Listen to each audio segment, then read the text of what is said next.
Hello friends, मैं पिंकी दिल्ली में रहती हूँ। मेरी फैमिली में मम्मी, पापा और एक छोटा भाई मानव है। मेरी उम्र 20 साल है। मैं बीए के दूसरे साल में हूँ। मेरा रंग एकदम गोरा है। मुझे देखकर गली के लड़कों के उस्ताद खड़े हो जाते हैं और कई बार तो मैंने लड़कों को अपने उस्ताद मसलते हुए भी देखा है। मेरे पापा बिजनेसमैन हैं और वह अपने काम के चलते ज़्यादातर बाहर ही रहते हैं। मेरी माँ सरकारी अध्यापिका हैं और बच्चों को ट्यूशन पढ़ाती हैं। उन्हें अपने स्कूल के काम से ज़्यादातर बाहर जाना पड़ता है। मेरा भाई मेरे ही कॉलेज में पढ़ता है। उसका एक दोस्त है, उसका नाम राहुल है।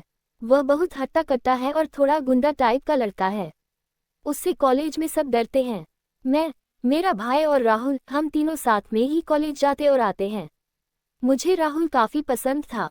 वह मुझे देखता रहता था और उसकी निगाहों को मैं पढ़ती रहती थी।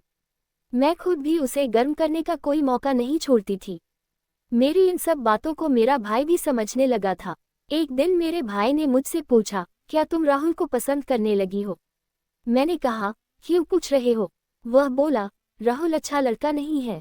मैंने कहा, मुझे उससे शादी नहीं करनी है। वह समझ गया और बोला, अच्छा, मतलब उसे टाइम पास आइटम समझती हो? मैं हंस दी और उससे बोली, हाँ, तुमने सही समझा है। मेरे भाई ने कहा, मगर वह तुम्हें गलत नजरिए से देखता है। मैंने कहा, तो क्या हुआ? मैं उसके साथ थोड़ी ना जाऊंगी। उसने मुझसे कहा, ठीक है, जैसा तुम ठीक समझो। अब मेरा भाई भी इस बात को समझ चुका था कि मैं राहुल से खेलना चाहती हूँ। एक दिन मेरे कॉलेज में प्रोग्राम था, तो उस दिन मैं मिनी स्कर्ट पहनकर कॉलेज गई थी। मेरा स्कर्ट काफ़ी ऊंचा था और टॉप खुले गले का था। इसके साथ ही मैंने अंदर कुछ भी नहीं पहनी थी। मैं कॉलेज गई और वहाँ सारा प्रोग्राम बढ़िया तरह से हो गया। फिर मैं कॉलेज से लौटने लगी। वहाँ पर मेरा भाई और राहुल मेरा ही इंतजार कर रहे थे। राहुल मुझे देखकर मेरे भाई से बोला, अरे वाह, तेरी बहन तो इस ड्रेस में मस्त माल लग रही है। मेरा भाई राहुल से डरता था और उसे मेरी कामना के बारे में पता भी था, इसलिए वह राहुल से कुछ नहीं बोला। मैंने राहुल के मुंह से यह बात सुन ली थी। मैं उसे देखकर थोड़ा सा मुस्कुरा दी। राहुल भी मुझे मुस्कुराते हुए देखकर बोला, क्या हुआ पिंकी, तू क्यों मुस्कुरा रही है? मैंने कहा, मैंने तेरी बात सुनी तो है, मगर मैं ढंग से नहीं सुन पाई।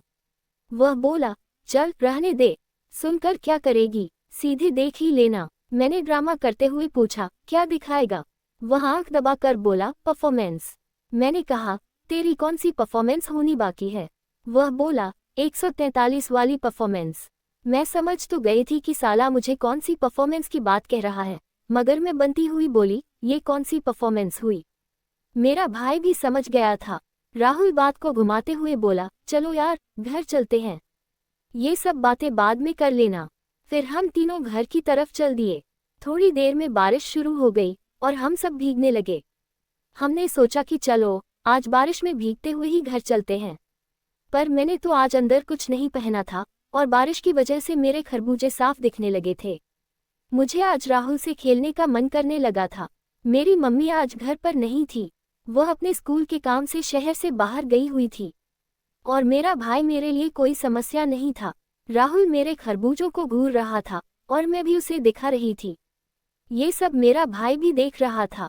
वह समझ चुका था कि आज उसकी बहन की मस्त वाला खेल खेलने वाली है। हमारा घर राहुल के घर से पहले पड़ता है। थोड़ी देर बाद हमारा घर आ गया। राहुल ने कहा, मैं भी यहीं रुक जाता हूँ, थोड़ी देर बाद घर चला जाऊंगा, बारिश बहुत तेज हो रही है।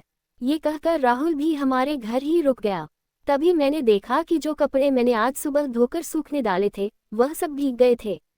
और मैं जो कपड़े पहनी हुई थी, वह भी पूरे भीग चुके थे। मैंने अपने ऊपर एक तौलिया लपेट ली। मेरे भाई को छींक आने लगी। जब मैंने उसके सिर पर हाथ लगाकर देखा, तो उसका सिर काफ़ी गर्म लग रहा था। भीगने के कारण उसे बुखार आ गया था। मैंने उसके लिए चाय बनाई और बुखार की गोली लाए और उसे दे दी। गोली और चाय लेकर वह अपने कमरे में जाकर सो गया। मैं और राहुल हॉल में बैठकर टीवी देखने लगे। मैं जानबूझकर राहुल से चिपक कर बैठ गई, जिससे राहुल का उस्ताद उठकर मुझे नमस्कार कर रहा था। थोड़ी देर बाद राहुल ने मुझे पूछा, क्या तेरा भाई सो गया है? मैंने कहा, हाँ, क्यों, क्या इरादा है? उसने अपने उस्ताद की ओर इशारा करते हुए कहा, समझ जाओ। मैंने भी कह दिया, चल फिर मेरे कमरे में, और मैंने उसका हाथ पकड़ा और अपने कमरे में ले गई। और फिर राहुल के उस्ताद ने 2 घंटे जमकर मेरे साथ मस्त वाला खेल खेला और फिर बारिश रुक गई और राहुल चला गया।